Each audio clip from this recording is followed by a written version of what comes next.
തെരഞ്ഞെടുപ്പിന് മുൻപ് UDF മുന്നോട്ട് വെച്ച 5 ഇന്ദിരാ ഗ്യാരണ്ടിയിൽ ഒന്നായിരുന്നു സ്ത്രീകൾക്ക് KSRTCയിൽ സൗജന്യ യാത്ര.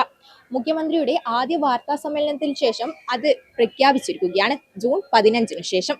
അപ്പോൾ യാത്രക്കാർക്ക് എന്താണ് പറയാനുള്ളത് എന്ന് കേൾക്കാം. അതിന് സ്വാഗതം ചെയ്യുന്നു. നല്ല അഭിപ്രായം. നമ്മളെ പാർട്ടിയില്ല കോൺസല്ലേ പിന്നെ നമ്മൾ അറിയാം അന്നല്ലെന്ന് അറിയൂ. അങ്ങനെ തന്നെ എല്ലാ കാര്യവും വരട്ടെ. നല്ല കാര്യമല്ലേ, സ്ത്രീകൾക്ക് അങ്ങനെ ഉപകാരമുള്ള നമുക്ക് നല്ല ഇതാണല്ലോ. എനിക്ക് സന്തോഷമാണ്. വരാന്ന് പറഞ്ഞിട്ടുണ്ട്. 15-ാം തീയതിയില്ല അവര് മന്ത്രി സമയത്ത് മന്ത്രി സഭയൊന്നും ഉണ്ടായിട്ടില്ല. ഇപ്പൊ ഉണ്ടായി. ഇനി അവര് എന്തെങ്കിലും ഒരു ചെയ്യും എന്നാ തോന്നുന്നു. അതിനെ പറ്റി ശരിക്കറിയില്ല. വന്നു കഴിഞ്ഞാൽ KSRTC നഷ്ടത്തിനില്ലേ ഇതുവരെ ഒക്കുക. വരുമാനം വേണ്ടേ, ഒരിക്കലും ഒക്കൂല. പിന്നെ ചില സമയത്ത് എന്തൊക്കെ മാറ്റം ഉണ്ടാവും. ചിലപ്പോൾ അതിന് ബദലി പറ ചിലപ്പോൾ 1-2 KSRTCയിൽ ഇട്ടിട്ട് ബോധിപ്പിക്കേണ്ട പരിപാടിയിൽ ഉണ്ടാവും. ചിലപ്പോൾ നടപ്പിലായാൽ മതി, അത്രയേ ഉള്ളൂ. ടൂറ് പോകണം, കൊട്ടൂർ പോകണം, അങ്ങനെ ഓരോ സ്ഥലങ്ങളിൽ പോവുകയാണ്.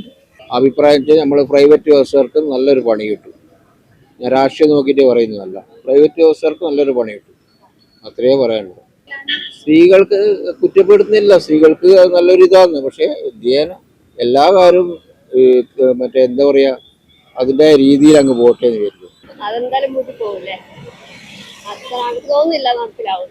വാഗ്ദാനം മാത്രമായിരിക്കും. നല്ലതായിരിക്കും കാരണം സ്ത്രീകൾക്ക്. പക്ഷെ ഏത് സ്ത്രീകൾക്കാന്ന് മനസ്സിലല്ലോ, ഇത്ര വയസ്സിന്റെ വില ഒന്നും മനസ്സിലല്ലോ. അപ്പൊ എനിക്ക് തോന്നുന്നില്ല വരുമായിരിക്കും. പക്ഷെ വേഗം തന്നെ മനസ്സിലാക്കും. സൗജന്യം പറഞ്ഞാൽ സൗജന്യം കൊടുക്കണം. വരണോ നല്ല തന്നെയല്ലേ, അത് വരട്ടെ.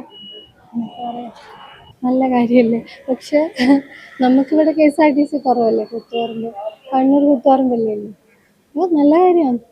അത് നല്ല കാര്യം തന്നെ, നടപ്പിലാക്കിയ നല്ല കാര്യം തന്നെ. ഈ പറഞ്ഞ കാര്യങ്ങളെല്ലാം ഇലക്ഷൻ സമയത്ത് പറഞ്ഞ കാര്യങ്ങളെല്ലാം നടപ്പിലാക്കിയാൽ നല്ല കാര്യം തന്നെ. എന്നാപ്പോ ആണുങ്ങൾ വേറെയും പെണ്ണുങ്ങൾക്ക് വേറെ ആയി ഇപ്പോ ബസ്സുകൾ. ഇപ്പോ അപ്പോ ആണുങ്ങൾക്ക് വേറെ ബസ്, പെണ്ണുങ്ങൾക്ക് വേറെ ബസ്. പ്രൈവറ്റ് ബസ് ആണുങ്ങൾ ഉപയോഗിച്ചോളാം. അത് നടക്കുമോ തീരുമാനമാവോ ഒന്നും അറിയില്ല.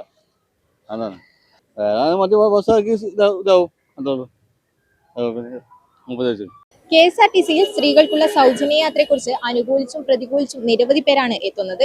അതിൽ തന്നെ നിരവധി പേർ പറയുന്നത് അത് പ്രൈവറ്റ് ബസ്സുകളെ നന്നായി തന്നെ ബാധിക്കും എന്നാണ്. മറ്റു ചിലർ ഇരുകൈകളും നീട്ടി സ്വീകരിക്കുകയാണ് ചെയ്യുന്നത്.